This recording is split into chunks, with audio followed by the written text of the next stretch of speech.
ദുര്യോധനാദികൾ ഇത് മനസ്സിലാക്കണം, അവരുടെ പരാജയം മനസ്സിലാക്കണം, അല്ലെങ്കിൽ അവരുടെ കഴിവുകേട് മനസ്സിലാക്കണം എന്നുള്ളൊരു ഉദ്ദേശം ദ്രോണർക്കുണ്ടായിരുന്നു? ഇല്ല, ദ്രോണർക്കുണ്ടായി എന്നുള്ളതിന് സൂചനകളൊന്നുമില്ല. അപ്പോൾ സൂചനയില്ലാത്ത കാര്യം നാം പറഞ്ഞു വെച്ചാൽ അത് മഹാഭാരതത്തിൻ്റെ പുറത്ത് കെട്ടിയേൽപ്പിക്കുന്ന ഒരു ഭാരമായിട്ട് വരും. എങ്ങും അങ്ങനെ ഒരു സൂചന മഹാഭാരതത്തിൽ കണ്ടിട്ടില്ല.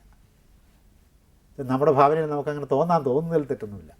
പക്ഷേ വ്യാസൻ ഉദ്ദേശിച്ചിട്ടുണ്ടോ എന്ന് നമുക്കൊരു തോന്നൽ വന്നാൽ ആദ്യം ചെയ്യേണ്ടത് അത് വ്യാസൻ ഉദ്ദേശിച്ചിരിക്കാൻ ന്യായമുണ്ടോ, കാവ്യശാസ്ത്രപരമായ അംഗീകാരമുണ്ടോ നമ്മുടെ ആ തോന്നലിന് എന്ന് നോക്കണം. എന്നിട്ടേ ഇത് പറയാവൂ. പലപ്പോഴും നിരൂപകന്മാർ മഹാഭാരതത്തിൻ്റെ മേൽ ഇപ്പോൾ രാഹുൽ സാങ്കൃത്യായൻ ഇവരൊക്കെ ഐരാവതി കാർവേ ഇവരൊക്കെ ഭാരതീയരാണ്. മഹാഭാരതത്തിൻ്റെ പുറത്ത് അവരുടെ ആശയങ്ങൾ കെട്ടിയേൽപ്പിക്കുക. സാമൂഹ്യ പഠനത്തിനും ചരിത്ര പഠനത്തിനുമുള്ള ഒരു സാമഗ്രിയല്ല മഹാഭാരതം. ചരിത്രത്തിൻ്റെ സൂചനകൾ അതിൽ നിന്ന് കിട്ടുമെന്ന് മാത്രമേ ഉള്ളൂ. അത് വെച്ചുകൊണ്ട് ചരിത്രം പഠിക്കാനൊക്കെയില്ല. ഇപ്പോൾ മലയാളത്തിലെ ഉണ്ണുനീല് സന്ദേശം എന്ന് പറഞ്ഞൊരു കൃതിയുണ്ട്.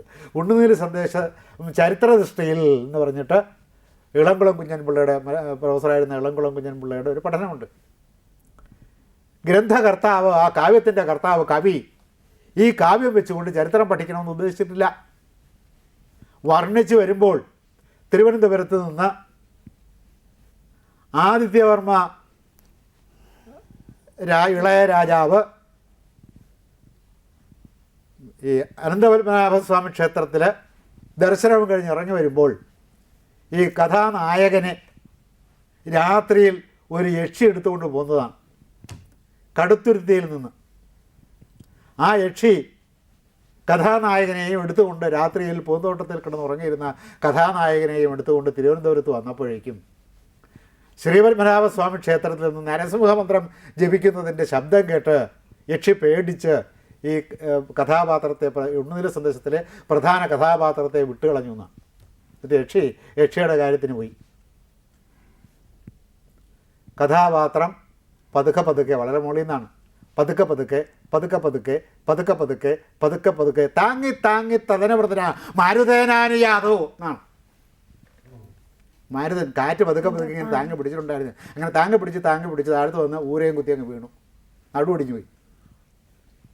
അന്ന് പിന്നെ തിരുവനന്തപുരത്ത് ആയുർവേദ കോളേജ് ഇല്ലാതിരുന്നതുകൊണ്ട് ഒരു പിഴിച്ചിലൊക്കെ കഴിച്ചിട്ട് പോകാം എന്ന് വിചാരിക്കാനും അന്ന് ന്യായം ഉണ്ടായിരുന്നില്ല. അപ്പോൾ അങ്ങനെ വീണ് കിടക്കുമ്പോഴാണ് ഇളയ രാജാവ് ദർശനം കഴിഞ്ഞ് വരുന്നത്. അപ്പോൾ ഇളയ രാജാവിനോട് പറഞ്ഞു, ഇങ്ങനെ എൻ്റെ ഭാര്യയാണോ കാമുകയാണോ വേശ്യയാണോ എന്നൊന്നും നിർണ്ണയിക്കാൻ ഒക്കാത്ത വിധത്തിലാണ് വർണ്ണന.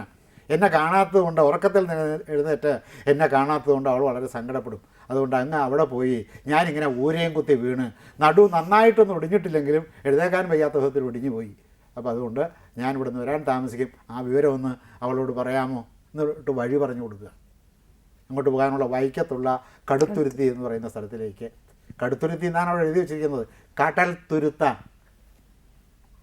അപ്പോൾ ഈ കടൽ തുരുത്ത് എന്ന സ്ഥലത്തേക്ക് പോകാനുള്ള വഴി പറഞ്ഞു കൊടുക്കുകയാണ്. അപ്പോൾ ആ കൂട്ടത്തിൽ ചരിത്ര സംഭവങ്ങൾ വരും, ചരിത്ര പ്രാധാന്യമുള്ള സ്ഥലങ്ങളുടെ വർണ്ണനകൾ വരും. പക്ഷേ ഇതൊന്നും കവി ഉദ്ദേശിക്കുന്നില്ല.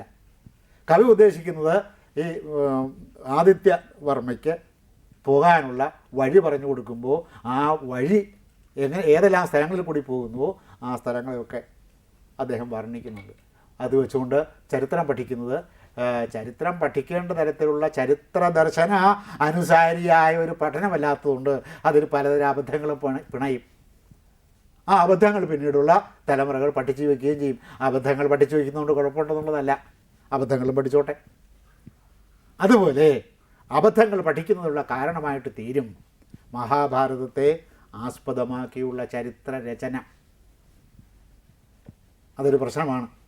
ഇതിഹാസത്തിൽ എന്തൊക്കെ ഉണ്ടായിരിക്കും? ഇതിഹാസത്തിൽ സനാതനധർമ്മം ഉണ്ടായിരിക്കും, ഇതിഹാസത്തിൽ ചരിത്രം ഉണ്ടായിരിക്കും, ഇതിഹാസത്തിൽ കഥയുണ്ടായിരിക്കും, ഇതിഹാസത്തിൽ അന്നത്തെ സമൂഹത്തിൻ്റെ യഥാർത്ഥമായ വർണ്ണന ഉണ്ടായിരിക്കും. ഇതെല്ലാം ഉണ്ടായിരിക്കും. ഇതെല്ലാം വകതിരിച്ച് മനസ്സിലാക്കാവുന്ന ഒരാൾ ഇതെഴുതിയാൽ നന്നായിരിക്കും. ചരിത്രകാരന്മാർക്ക് എന്തറിഞ്ഞുകൂടാ? ഫിലോസഫി അറിഞ്ഞുകൂടാ. പറഞ്ഞു കൊടുത്തായിട്ട് മനസ്സിലാവുകയുമില്ല.